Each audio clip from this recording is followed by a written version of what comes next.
ইরাকে এক নাস্তিকের জন্ম হয়েছিল। সে বলে বেড়াচ্ছিল আমি স্রষ্টায় বিশ্বাস করি না, কারণ স্রষ্টা দেখা যায় না। ইরাকের লোকেরা বলল আমাদের একজন ইমাম আছে, নাম নু'মান ইবনে সাবিত, আবু হানিফা বলে চিনি। সবাই বলল তুমি যে স্রষ্টারে খুঁজে পাও না, আমাদের ইমাম তোমারে স্রষ্টা দেখায় দিবে। সে বলল ঠিক আছে, তাহলে তোমাদের ইমামরা আসতে বলবে, ডিবেট হবে। এই ডিবেট দেখার জন্য হাজার হাজার মানুষ এসেছে ইরাকের কুফা নগরীতে। ওই নাস্তিকও এসেছে যে আল্লাহকে বিশ্বাস করে না, সবাই এসেছে। আসে নাই শুধু ইমাম আবু হানিফা। নাস্তিক কয় তগো ইমাম ডরাইছে। উনি এসেছেন 1.5-2 ঘন্টা দেরি করে। 1.5 ঘন্টা দেরি করে যখন উনি আসলেন, নাস্তিক বলে আপনার সাথে কোনো কথা নাই, আপনার তো সময়ের জ্ঞানই নাই, আপনার সাথে কিসের আলাপ? ইমাম আবু হানিফা বললেন আইন্দি ওযর, আমার ওযর আছে। কি ওযর? তিনি বললেন আমি যখন ঘর থেকে বেরোই আমার বাড়ির সামনে বিশাল এক নদী পড়ে যায়, আর এই নদী পেরোতে আমার নৌকা ব্যবহার করতে হয়। আজকে এসে দেখি নৌকাও নাই, মাঝিও নাই, কিচ্ছু নাই। কিভাবে পার হবো? হঠাৎ দেখলাম নদীর পাশে বিশাল বড় গাছ, গাছটা হঠাৎ এমনি এমনি 2 টুকরা হয়ে গেল।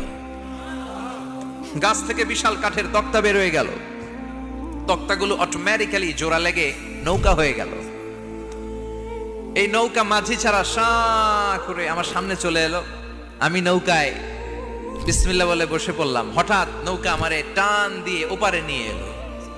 তারপর আমি আপনার এই ময়দানে ছুটে এসেছি। এই যে গাছ কাটা, তক্তা হওয়া, নৌকা হওয়া, মাঝি ছাড়া চলা, এই প্রসেসিং হতে আমার 2 ঘন্টার সময় লেগেছে। I am extremely sorry for that. নাস্তিক বলে কেমন কথা আপনি বলেন?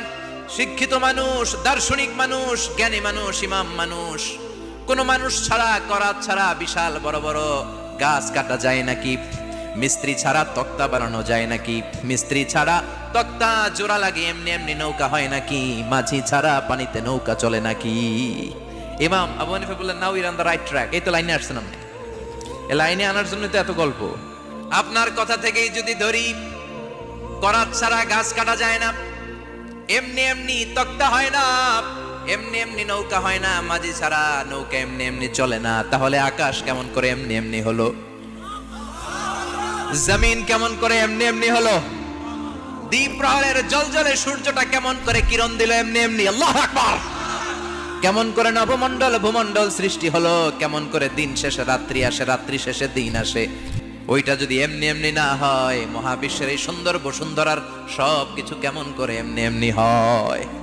নাস্তিক কয় হায় হায়, আসলেই তো আমি একটা উল্লুক্কা পাঠা, আসলেই তো আমি হাদারাম, এইভাবে তো ভেবে দেখি নাই। আসলে তো এগুলো এমনি এমনি হয় না।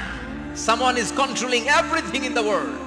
একজন মহা শক্তিধর, মহা এমডি আছে, এমডি ম্যানেজিং ডাইরেক্টর, মহা ব্যবস্থাপক। সব ব্যবস্থাপকদের বড় ব্যবস্থাপক চিৎকার করে বলেন